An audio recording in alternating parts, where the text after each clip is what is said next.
The coffee was still dripping from her collar when she realized this was going to be the longest day of her career. Lieutenant Sarah Mitchell stood in the doorway of the mess hall, scalding liquid soaking through her civilian clothes, while a group of young soldiers erupted in laughter behind her. The one who'd thrown it, a cocky specialist with a smirk that could cut glass, was already high-fiving his buddies, completely unaware that the woman he'd just drenched was about to change his life forever. But Sarah didn't say a word. She just wiped the coffee from her chin, memorized his face, and walked away. Because sometimes the best response isn't the loudest one. It had started as a simple visit to Fort Carson, a quiet morning before her official promotion ceremony that afternoon. Sarah had been in the Navy for 23 years, rising through ranks most people only dreamed of touching. She'd commanded ships in the Persian Gulf, led humanitarian missions in disaster zones, and earned the respect of admirals and enlisted sailors alike. Today, she was about to pin on her first star and take command of the entire installation. But protocol required her to arrive in civilian clothes for the morning briefing, keeping the ceremony private until the official announcement. So there she was, looking like any other visitor in a simple blouse and slacks, standing in line at the base coffee shop like she had nothing better to do. That's when Specialist Danny Torres decided to play hero for his friends. He'd been talking too loud, showing off for the guys at his table, when he noticed her standing alone. Maybe it was boredom. Maybe it was the kind of thoughtless cruelty that comes from feeling invincible in a crowd. Whatever the reason, Danny picked up his lukewarm coffee, aimed, and launched it across the room with the kind of precision you'd expect from someone trained to throw grenades. His buddies roared with approval as the cup exploded against her shoulder, soaking her completely. They were still laughing when she turned around, her expression so calm it was almost eerie. She didn't yell, didn't threaten. She just looked at him, really looked at him. And for a split second, Danny felt something cold crawl up his spine. Then she left, and the moment passed, and he went back to feeling like the king of the world. He had no idea the world was about to fall on his head. 3 hours later, the entire base was assembled in formation on the main parade ground. Hundreds of soldiers stood at attention under the Colorado sun, uniforms crisp, eyes forward, waiting for the announcement everyone had been buzzing about for weeks. Their new commanding admiral was about to be introduced, someone with a reputation so fierce that even the toughest sergeants spoke about her in hushed, respectful tones. Danny stood in formation with his unit, sweat rolling down his temples, barely paying attention. He was still riding high from the morning's prank, already planning his next move to impress the guys. Then the base commander stepped to the microphone, and everything changed. "It is my honor to introduce Rear Admiral Sarah Mitchell, your new installation commander." The words hit Danny like a freight train.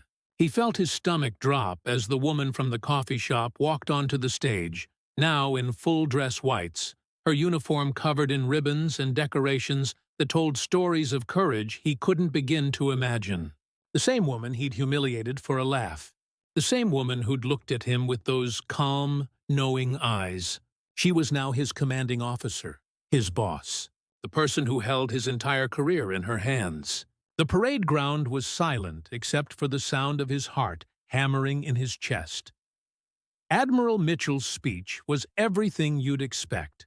Professional, inspiring, firm, but fair. She talked about honor, accountability, and the weight of the uniform they all wore.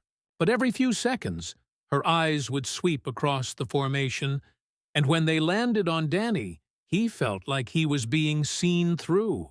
Not with anger exactly, something deeper, something that made him feel smaller than he'd ever felt in his life.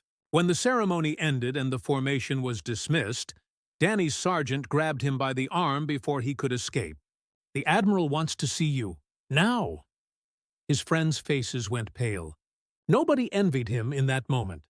He walked into her office expecting to be destroyed. Court-martialed, maybe. Discharged at the very least. But when he stepped inside and saluted, she just gestured to a chair and sat across from him. still in her dress uniform, still impossibly composed. For a long time, she didn't say anything, just studied him like a puzzle she was trying to solve.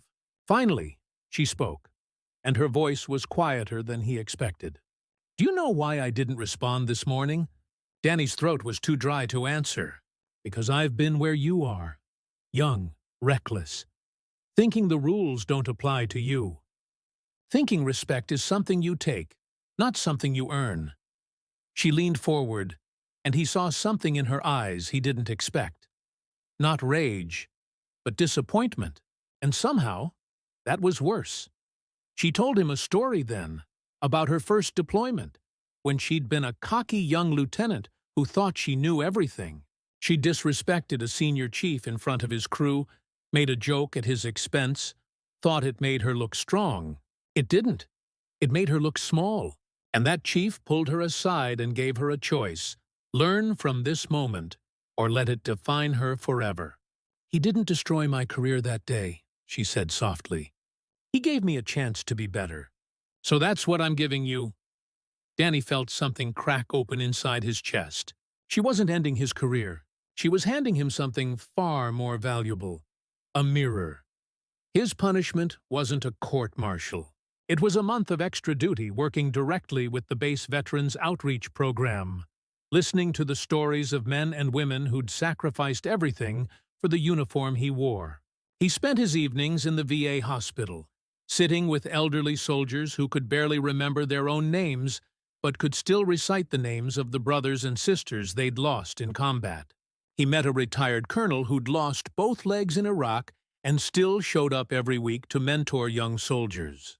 He met a Gold Star mother who volunteered every day because it was the only way she could stay close to the son she'd buried. And slowly, painfully, Danny began to understand what the uniform actually meant, what respect actually cost, what it meant to serve something bigger than yourself. 6 months later, when Admiral Mitchell pinned a commendation on his chest for outstanding service in the outreach program, Danny stood at attention with tears in his eyes. She shook his hand, and for the first time, he didn't see disappointment in her gaze. He saw something else: recognition, respect, the kind you can't fake and can't take, the kind you earn by becoming someone worthy of it. As he walked out of her office that day, he thought about the coffee, the laughter, the moment that could have ended everything. And he realized the greatest act of leadership he'd ever witnessed wasn't a speech or a medal. It was a woman who'd been humiliated choosing mercy over revenge, and in doing so, changing a life forever. Because that's what real strength looks like. Not the loudest voice in the room, but the calmest one. Not the person who demands respect, but the one who teaches you why it matters in the first place.